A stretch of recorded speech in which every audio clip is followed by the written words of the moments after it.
Welcome back, everyone. Now, that track, you may be able to decipher it. It's one of my favourites, LCD Sound System, Us v Them. Why are we playing it? Because it's the title of Ian's book, and he's right here. So let's ask him about it. Ian, I think of you as one of the ultimate globalists, you know, constantly at Davos and, you know, hanging around with those global elites that we hear about the whole time. And now you're telling us it's a disaster. What happened? Well, look, I grew up in the projects, and I certainly have benefited enormously from the ideology of elites around the world saying if we just open borders, if we have free trade, if we have free migration, if we send our troops all over the world to create stability, that's going to be good for all of us. And the fact is it's been great for globalists like us sitting around the table. It's really not been good for the average American or the average European.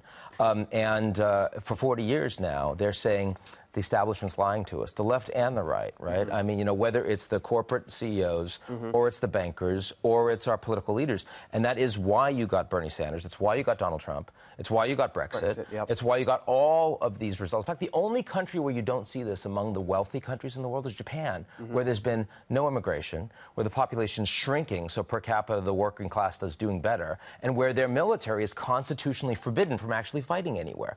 And so they're the one country that kind of rejected globalism. And so, you know, as much as I can say, sitting here in Manhattan, that I've benefited, it's not okay for me to say that globalism has succeeded as an ideology. You have to look at what's happening around the developed world and recognize that this isn't working. So let's just quickly tell us what are the key elements of globalism. We throw these phrases around the whole time.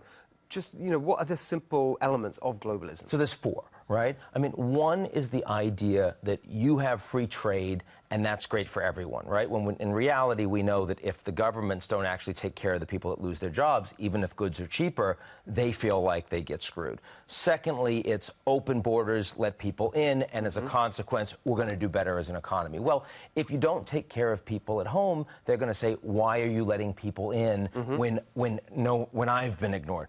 Third is we have a big military, our allies support us. We want to make sure that whether it's Afghanistan, Iraq, Syria, Vietnam, we're going to ensure stability. Well, you know what? The enlisted men and women are poor.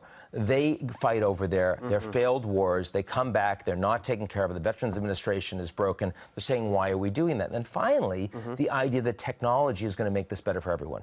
What we've seen is technology means that we are displacing jobs even faster than we did with globalization, and technology is dividing people inside our society. It's ripping up the fabric of, you know, established democracies, making money on the back of advertising companies like Facebook and Google. So all of these four drivers that have led us to believe that we were going to be closer and that our societies would all support a globalist philosophy, one world, open borders, free trade, actually works really well for a very small number of people in these countries. And the average person says, I'm sick of it. I'm either so angry that the system is so rigged, I'm not going to vote at all because no one I vote for is going to matter, or I'm going to vote for someone who promises to break stuff. So, Dana, what do you make of all that? Well, I've read Us versus Them. I was lucky enough to get an early copy of it. And I know Ian, I read his work every Monday when he puts out a little newsletter thing. And it's helped inform me about a lot of things. And one of the things I think is very interesting is that you talk about maybe, I'm used to asking the questions now, but the difference between globalization and globalism.